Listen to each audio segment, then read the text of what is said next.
Vamos abrir as nossas Bíblias em Isaías capítulo 7, versículos 1 a 9. Assim diz a palavra de Deus. E aconteceu, nos dias de Acás, o filho de Jotão, o filho de Uzias, rei de Judá, que Rezim, o rei da Síria, e Peca, o filho de Remalias, o rei de Israel, subiu em direção a Jerusalém para guerrear contra ela, mas não pôde prevalecer contra ela. E isto foi dito à casa de Davi, dizendo: a Síria está confederada com Efraim, e o coração dele foi abalado, e o coração de seu povo, da mesma forma que as árvores da floresta são agitadas pelo vento. Então disse o Senhor a Isaías: saia agora para encontrar Acás, tu e teu filho Sear-Jazube, no final do aqueduto do reservatório superior, na estrada do campo do lavandeiro. E dize-lhe: fique atento, fique quieto, não tenha medo, nem se desanime pelos 2 pedaços de tições fumegantes, pela feroz ira de Rezim com a Síria e do filho de Remalias, porque a Síria, Efraim e o filho de Remalias têm formado um maligno conselho contra ti, dizendo: deixe-nos subir contra Judá e afligi-la, deixe-nos fazer uma brecha naquele lugar para nós e colocar um rei no meio dele, precisamente o filho de Tabeal. Portanto, diz o Senhor Deus, isto não irá prevalecer, nem acontecerá. Porque a cabeça da Síria é Damasco, e a cabeça de Damasco é Rezim, e dentro de 65 anos Efraim será quebrado, de tal forma que não será um povo. E a cabeça de Efraim é Samaria, e a cabeça de Samaria é filho de Remalias. Se vós não credes, certamente não sereis estabelecidos. Assim diz a palavra de Deus. Curvem suas cabeças, oremos. Senhor, nosso magnífico, soberano Deus, exaltado nas alturas é o teu nome. Que toda boca confesse que só o Senhor é Deus e além de ti não há outro. Que o teu nome seja exaltado neste dia, neste culto, porque não há maior privilégio do que aquele que nós recebemos de estarmos aqui reunidos como um só corpo em Cristo Jesus, por meio do teu Espírito Santo, de cultuarmos o teu santíssimo nome publicamente. Graças nós te damos por essa enorme dádiva. Senhor, desde já nós suplicamos a tua misericórdia. Cobre, Senhor, a vergonha dos nossos pecados com a esplendorosa justiça de Jesus Cristo. Que a tua justiça possa vir cobrir a nossa nudez. Que o Senhor possa nos conceder o poder para superar as nossas fraquezas, para superar as nossas deficiências. Que o Senhor nos conceda graça, porque o coração do homem falha, a boca do homem é indigna da sua palavra e os ouvidos falham em receber a sua palavra com fé. Que o Senhor nos perdoe por todos os nossos pecados e que a sua graça possa superabundar, Senhor, em meio aos nossos pecados e que o teu Espírito Santo possa guiar mais este culto e mais esta palavra, para que Cristo Jesus seja proclamado com fidelidade e seja recebido com todo temor, tremor e legítima fé. É isso que nós pedimos para a sua honra e glória de nosso Senhor e Salvador Jesus Cristo, em nome de quem nós oramos. Amém. Vamos para as explicações preliminares. Como todos sabem, Israel, ele permanece unido por muito pouco tempo. Israel se divide em 2 nações logo depois do primeiro filho de Salomão a governar. Israel se divide entre o reino do norte, chamado de Israel, às vezes chamado de Efraim, ou às vezes chamado de Jacó. Então, todas as vezes que vocês lerem um texto profético, por exemplo, e lerem Israel, Efraim, Jacó, esses termos se referem ao reino do norte, depois da separação. E a capital era Samaria.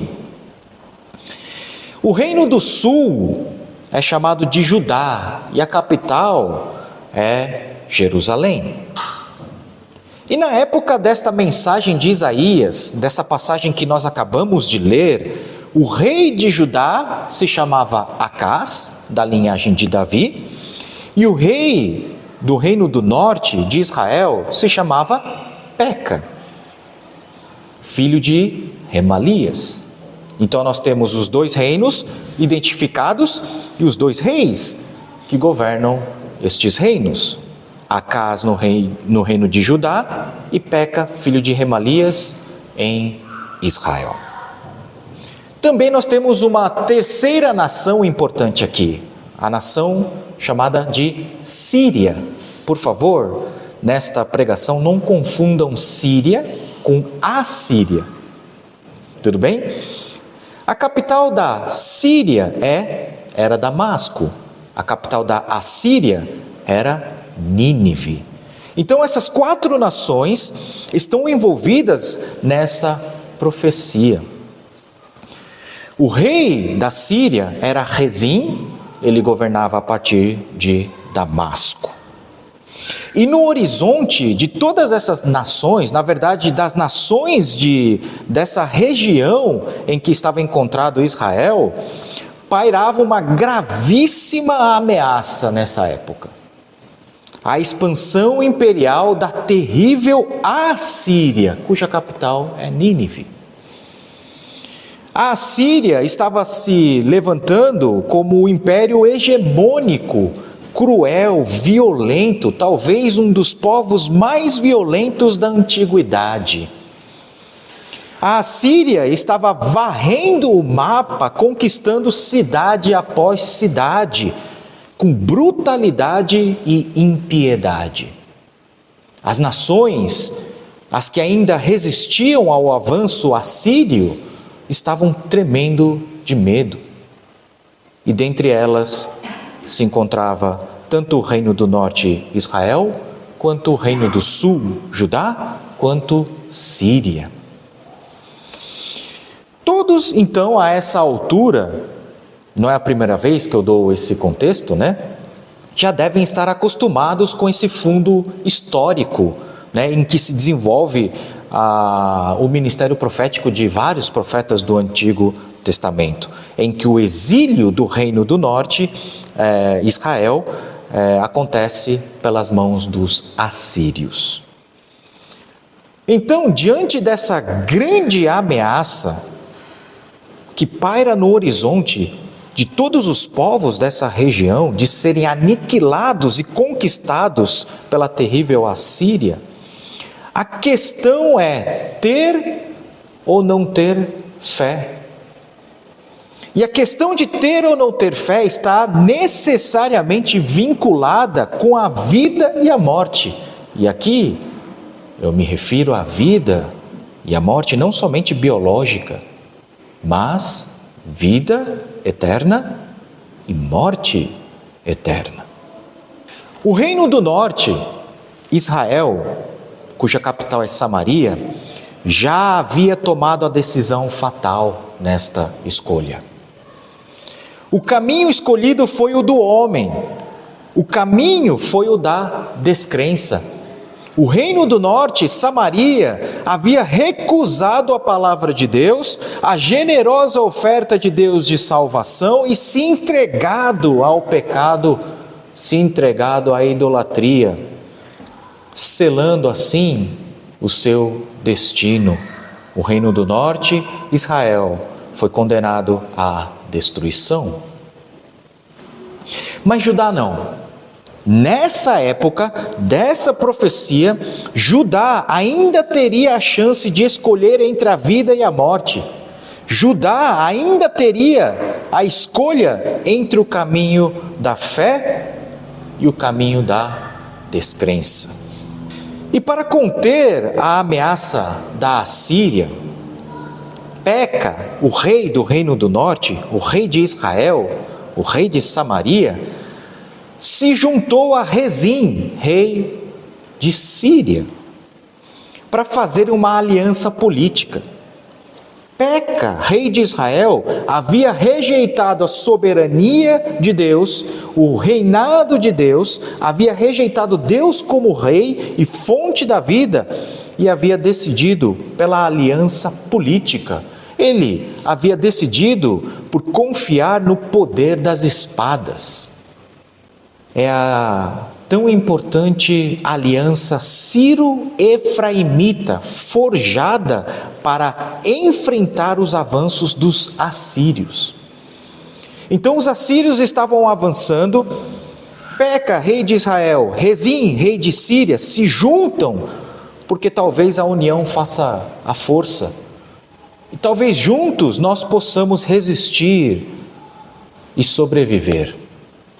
Eles escolheram o caminho das alianças políticas, eles escolheram o caminho das armas e da diplomacia, da troca de tesouros para contratar exércitos mercenários. O Reino do Norte havia tomado a decisão fatal de recusar a Deus e o caminho da fé. Como Judá ainda não havia escolhido, como Judá ainda estava para tomar partido, essa aliança anti-assíria, liderada por Israel e por Síria, eles decidiram atacar Judá. Essa história está descrita em 2 Crônicas, capítulo 28, versículos 1 a 8.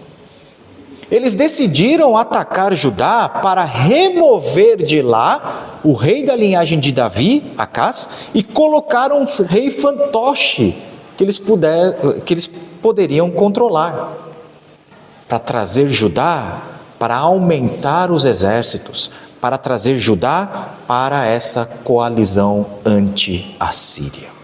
Versículo 1 do nosso capítulo de Isaías. E aconteceu nos dias de Acás, o filho de Jotão, filho de Uzias, rei de Judá, que Rezim, o rei da Síria, e Peca, o filho de Remalias, o rei de Israel, subiu em direção a Jerusalém para guerrear contra ela, mas não pôde prevalecer contra ela.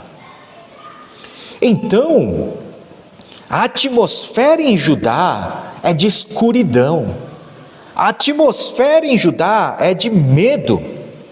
A coragem dos homens falhava, estava por um fio. Mãos trêmulas nem conseguiriam brandir espadas, portar escudos, atirar flechas. Corações estavam a ponto de desfalecer, porque Judá estava sob imensa pressão.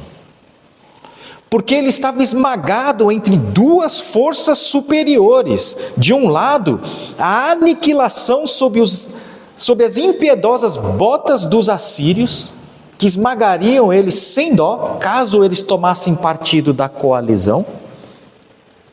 Mas do outro, havia essa própria coalizão anti-assíria, composta por irmãos do Reino do Norte, confederados com os sírios, que estavam marchando em direção a Jerusalém para a guerra. Então, a encruzilhada de Judá era a seguinte: se nós aceitarmos fazer parte dessa coalizão, com certeza nós despertaremos a fúria da poderosa Assíria. Por que nós atrairíamos esse monstro para cima de nós? Por outro lado, se nós recusarmos fazer parte dessa aliança, essa própria aliança nos destruirá, porque ela está marchando contra nós. Versículo 2. E isto foi dito à casa de Davi, dizendo: a Síria está confederada com Efraim, e o coração dele foi abalado, e o coração de seu povo, da mesma forma que as árvores da floresta são agitadas pelo vento.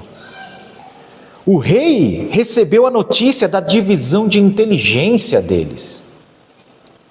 Síria está confederada com Israel, nossos irmãos.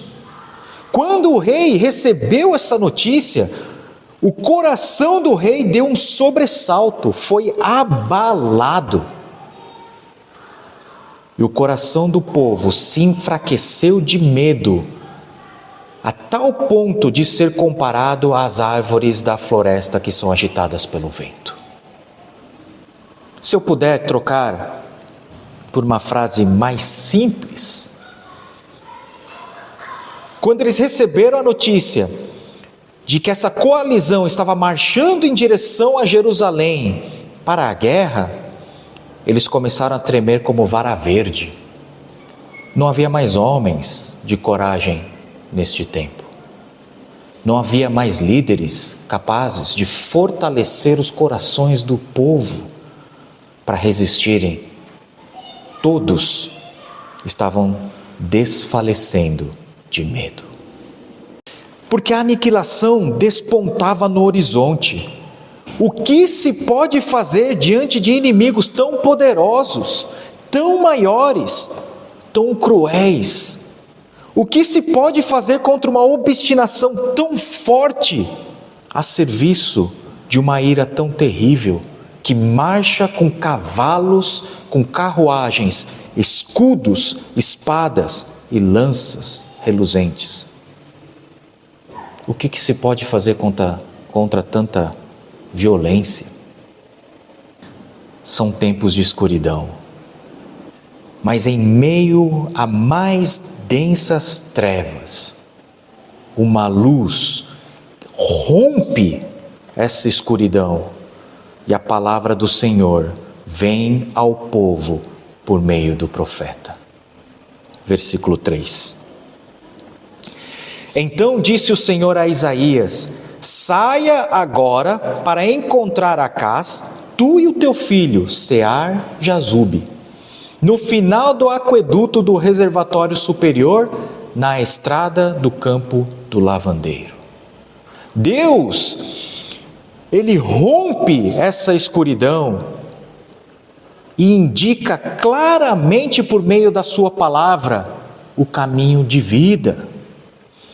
Ele não abandona o próprio povo, Ele indica o caminho de salvação. E Ele ordena que o profeta Isaías vá encontrar o rei Acás. Deus sabe exatamente onde cada pessoa está, e Deus sabe o que cada uma dessas pessoas está sentindo. Isaías deveria ir junto com o seu filho, chamado de Sear-Jazube, encontrar o rei de Judá. Sear-Jazube significa, do hebraico, um remanescente voltará. E esse nome é uma mensagem de juízo, ao mesmo tempo que de esperança. É tão certo que a palavra de Deus, que será entregue pelo profeta Isaías ao rei, se cumprirá, que a palavra é carne. A palavra nessa passagem é carne, manifesta numa pessoa, neste caso, no filho de Isaías.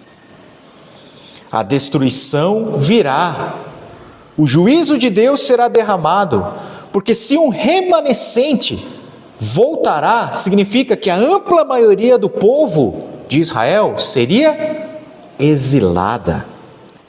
A destruição era iminente. Mas ao mesmo tempo, é uma mensagem de esperança, porque um remanescente pequeno voltará deste exílio. O filho de Isaías era a própria carne da veracidade desta palavra. E Isaías deveria abordar o rei Acás, junto com a palavra de Deus, manifesta em carne na pessoa do seu filho. E o rei Acás, o que ele estava fazendo? Ele estava ajoelhado, orando a Deus, suplicando por salvação diante de inimigos tão poderosos e cruéis? Não. Acás estava no aqueduto, inspecionando as fontes de água, se preparando para o cerco militar. Porque Acás está confiando, na verdade, na tecnologia humana. Ele está perigosamente se aproximando da decisão fatal que o Reino do Norte já havia tomado. Ele está inspecionando os muros, ele está inspecionando os reservatórios de água tão importantes, numa época de guerra em que os exércitos cercavam as cidades durante anos, até que o alimento e a água acabassem e as doenças pelos mortos se espalhassem e enfraquecesse toda a cidade, e então a cidade era conquistada. Acás sequer está preocupado em consultar a única esperança de salvação, que é o Senhor. Ele está mais preocupado na quantidade de água armazenada, na quantidade de alimento no fio das espadas. E o engraçado é que, nessa época, as fontes de água de Jerusalém eram todas de superfície. Depois, reis subsequentes vão fazer obras de engenharia para esconder essas fontes, né? Mas aqui nessa época, Jerusalém, todas as fontes de água de Jerusalém eram de superfície. Se um exército quisesse conquistar Jerusalém, bastava cortar o suprimento de água da cidade. Então Jerusalém sempre foi vulnerável à invasão de exércitos nesse quesito. Por quê? Porque a lição sempre foi que Jerusalém não subsiste por meio das águas, por meio dos alimentos que estocam, ou pelo fio da espada e por braços humanos. Jerusalém sempre foi sustentado pelo poder de Deus, e essa vulnerabilidade era para lembrá-los sempre disso. Jerusalém sobrevive, sustentado sempre por Deus. Mas nesses tempos de escuridão, em que as forças falham e os corações tremem igual vara verde, a palavra de Deus é luz. O caminho de vida é indicado. O povo não foi abandonado à própria sorte. Não tem noção da dádiva da palavra de Deus ser dada em tempos tão sombrios. Versículo 4, diz-lhe assim: fique atento, fique quieto, não tenha medo, nem se desanime pelos 2 pedaços de tições fumegantes, pela feroz ira de Rezim com Síria e do filho de Remalias. Em tempos tão sombrios, a ordem de Deus foi dada, trazendo alívio ao povo. O caminho de fé, o caminho de vida foi claramente iluminado, para que todos os olhos pudessem ver onde encontrariam a salvação. O caminho foi claramente iluminado pela palavra de Deus diante da escuridão. E a ordem de Deus foi uma só: fique atento, preste atenção, fique quieto. Não são 2 ordens: preste atenção e fique quieto. É uma ordem só. Fique bem atento para permanecer quieto. É isso que Deus está dizendo. Ele está dizendo que todas as suas energias, que todas as suas forças, toda a sua atenção deve ser dirigidas para que você permaneça quieto, imóvel, parado. Preste muita atenção, Deus está dizendo, pois suas vidas dependem disso. Preste muita atenção, não faça nada, não se mexa.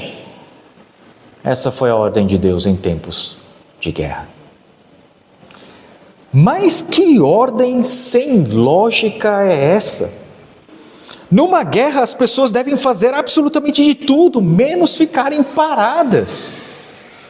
As pessoas têm que fortificar os muros, identificar rachaduras para consertar, para que o muro resista. As pessoas têm que afiar as espadas e as lanças, preparar os arcos e os escudos, lustrar as armaduras. As pessoas têm que armazenar alimento, verificar as preciosas e vitais fontes de água. As pessoas nesses tempos vão para lá e para cá. Tem que fazer tanta coisa. E Deus nos dá essa ordem de não fazer nada. Que ordem sem lógica é essa? Uma nação está vindo para nos esmagar e Deus quer que nós não façamos nada. Sabe quando nós estamos tão atarefados que nós paramos de ouvir? Assim estavam agindo as pessoas nesses tempos. O próprio rei Acás nem havia se preocupado em consultar o Senhor, estava lá nos aquedutos, verificando as fontes de águas. Porque numa guerra, sejamos sinceros, as pessoas devem fazer de tudo, menos ficarem paradas.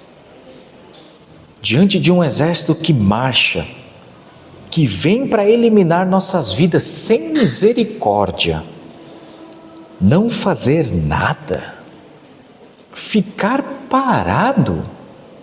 Era costume, por exemplo, que exércitos brutais naquela época, de propósito, rasgassem os ventres das mulheres grávidas dos seus inimigos, sem dó. Então, você, se imagine, você no lugar de um soldado de Judá, olhando para sua esposa e filhos pequenos, sabendo que se você falhar, se a sua espada cair, sua esposa grávida terá o ventre rasgado, sem dó. Seus filhos serão mortos, pisados por cavalos, ou levados para serem escravos por toda a vida. Você se armaria até os dentes e não ouviria o profeta. Ficar parado diante disso, não fazer nada. Mas a ordem de Deus foi clara. Preste muita atenção para que você não faça absolutamente nada. Apenas confie. Apenas confie em mim. Tenha fé em mim. Não tenha medo. Mas por que essa ordem de Deus foi dada ao povo e ao rei? Versículos 4 a 6 da nossa passagem. Diz-lhe: fique atento, fique quieto, não tenha medo, nem se desanime, por causa desses 2 pedaços de tições fumegantes, pela feroz ira de Rezim com a Síria e do filho de Remalias. Não precisa ter medo, porque Síria, Efraim, o filho de Remalias, tem formado um maligno conselho contra ti, dizendo: deixe-nos subir contra Judá e afligi-la. Deixe-nos fazer uma brecha naquele lugar para nós e colocar um rei no meio dele, precisamente o filho de Tabeal. Sim, essa coalizão sírio-efraimita ante a Síria estava marchando contra Jerusalém com planos perversos. Destronar o filho de Davi e colocar um usurpador, fantoche, em lugar de Acás, para fazer com que Judá se junte a essa coalizão.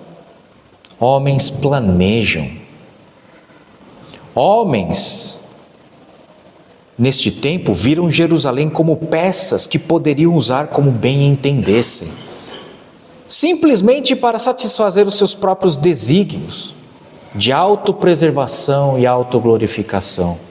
Mas eles se esqueceram de uma coisa muito importante. Eles se esqueceram que há um verdadeiro rei, e são os conselhos desse verdadeiro rei que na verdade prevalecem. Versículo 7. Portanto, diz o Senhor Deus, isto não prevalecerá, nem acontecerá. Deus, Ele rompe as densas trevas, enviando o seu profeta, portando a sua palavra preciosíssima nesses tempos tão sombrios, dizendo para o povo: prestem atenção, não façam nada, não precisam temer, eu sou com vocês. Porque esse plano perverso dessa coalizão são meros planos humanos, e eu frustrarei esses planos, porque eu, o Senhor Deus, digo, isto não prevalecerá. Não destronarão o filho de Davi para colocar lá um usurpador. Tão somente creiam. O que Deus está dizendo aqui é que por terem abandonado a Deus, por terem recusado o caminho da fé, o reino do norte, Israel, seria completamente destruído. A cabeça de Efraim, a cabeça de Israel, o reino do norte, é Samaria. E a cabeça de Samaria é filho de Remalias. O que Deus está dizendo com isso? São homens, simplesmente homens. E dessa mesma forma como Deus disse, aconteceu, porque a Assíria destruiu completamente o reino do norte. Israel foi varrida do mapa. Mas o que está em jogo aqui não é política. Nós não estamos aqui numa aula de geopolítica, estudando as guerras do mundo antigo. O que está em jogo aqui é a fé, o caminho de vida, ou a descrença, o caminho da morte. Acás e o povo de Judá andarão por qual caminho nos tempos de tenebrosa escuridão? O caminho da fé ou o caminho das obras? O caminho da fé é não fazer nada. Veja que escândalo. Veja que contraintuitivo. Parece que eu estou pregando uma heresia. O caminho da fé é não fazer nada. Simplesmente obedecer a palavra de Deus e confiar. Porque Deus é o nosso escudo. Deus é o soberano todo-poderoso que salva. É confiar nas promessas de Deus. O caminho da fé é crer que toda a justiça necessária para a salvação, ênfase nessa palavra, para a salvação, foi produzida por outra pessoa, foi produzida por Jesus Cristo. E que você só escapará da calamidade do juízo de Deus, que virá sobre todo o mundo, se você abdicar de toda a sua presunçosa produção de justiça, de boas obras. É você declinar a sua espada, recusar o caminho do homem, não confiar no braço humano para a salvação, mas crer que Deus luta por você. Crer que na verdade Deus lutou por você e Ele venceu na cruz em Cristo Jesus, e que todas as suas obras que você precisa para ser salvo foi produzida por Jesus Cristo. Esse é o caminho de vida. Essa é a maravilhosa luz que rompeu as densas trevas em que nós estávamos mergulhados, para nos trazer essa maravilhosa notícia. Mas o perigo espreita as nossas portas, porque sempre há o caminho das obras. Israel já havia tomado esse caminho fatal. Infelizmente, Acaz também tomou o mesmo caminho, e Judá só não foi destruído pela Síria, pela graça e misericórdia de Deus. Mas como não aprenderam a lição, Judá foi para o exílio não nas mãos dos assírios, mas nas mãos dos babilônios. Porque o caminho das obras são construções tecnológicas. Crer na produção humana, alianças políticas, no poder do dinheiro, armamentos, exércitos, na sedução do mundo, esse é o caminho das obras. O caminho das obras é rejeitar o caminho da fé. Necessariamente não há como você abraçar esses dois caminhos. Se você abraçar o caminho da fé, você estará se lançando na já condenada, tentativa de produzir as boas obras para se salvar. Equivale a você pegar em espadas, em arcos, em escudos, para você mesmo defender Jerusalém, coisa que vez após vez Deus demonstra que você jamais será capaz de fazer isso. Você não será capaz de, por meio das suas boas obras, por meio da sua própria justiça, tomar a dianteira para salvar a si mesmo de acordo com a sua própria força, moral e justiça.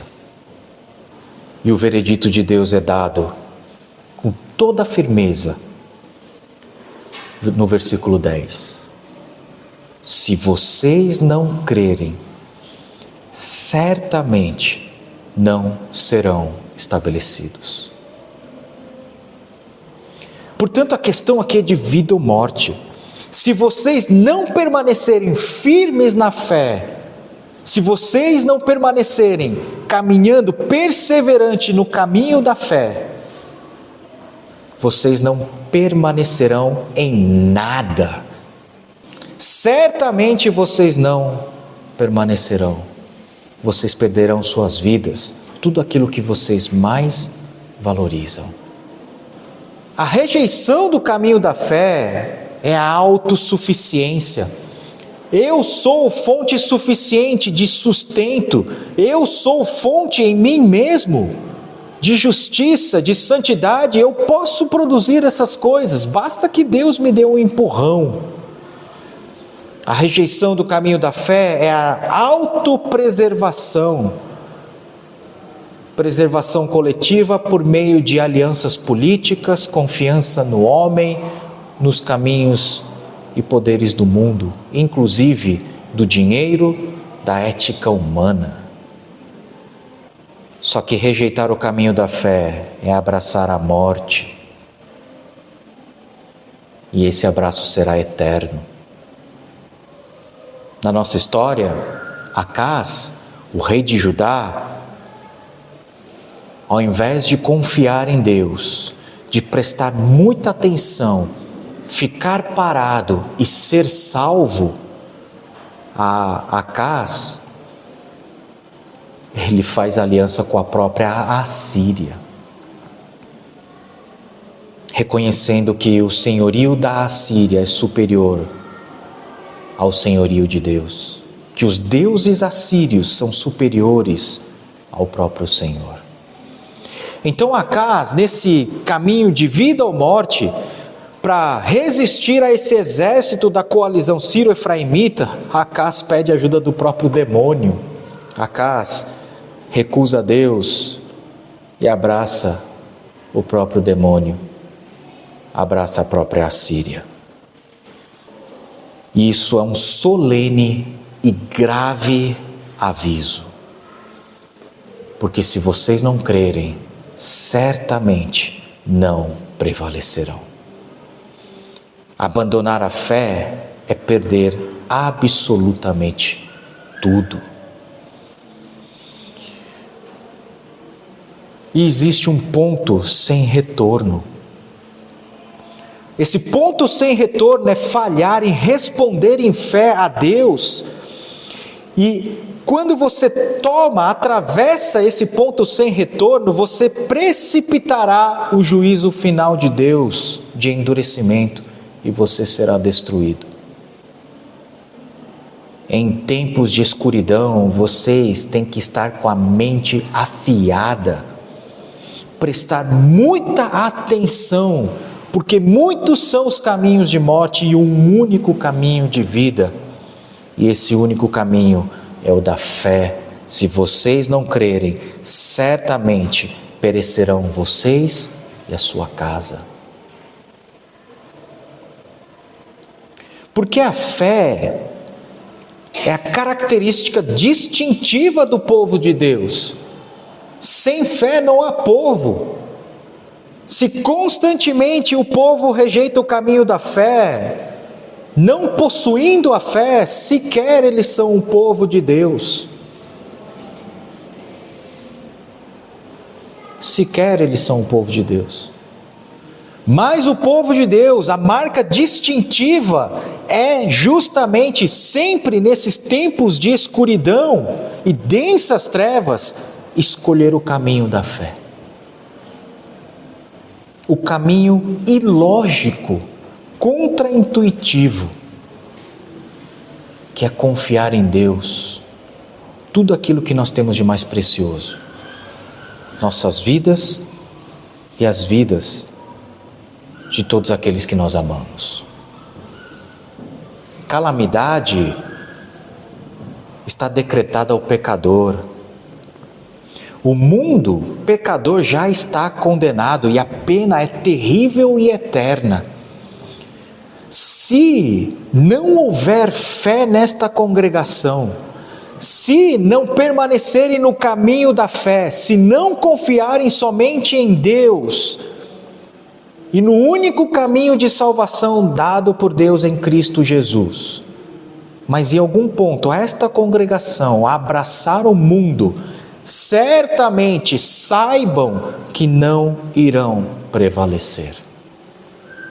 Por isso, cada um preste muita atenção e obedeçam o comando de Deus. Creiam em Jesus Cristo e sejam salvos. Tudo aquilo que é exigido de você é que você direcione todas as suas forças, toda a sua energia, todo o seu pensamento, toda a sua atenção, não às suas obras de justiça, não no poder do braço humano, mas tão somente na obra e na pessoa de Jesus Cristo. E é isso que João nos diz lá em 1 João, capítulo 5, versículo 4. Porque todo o que é nascido de Deus vence o mundo.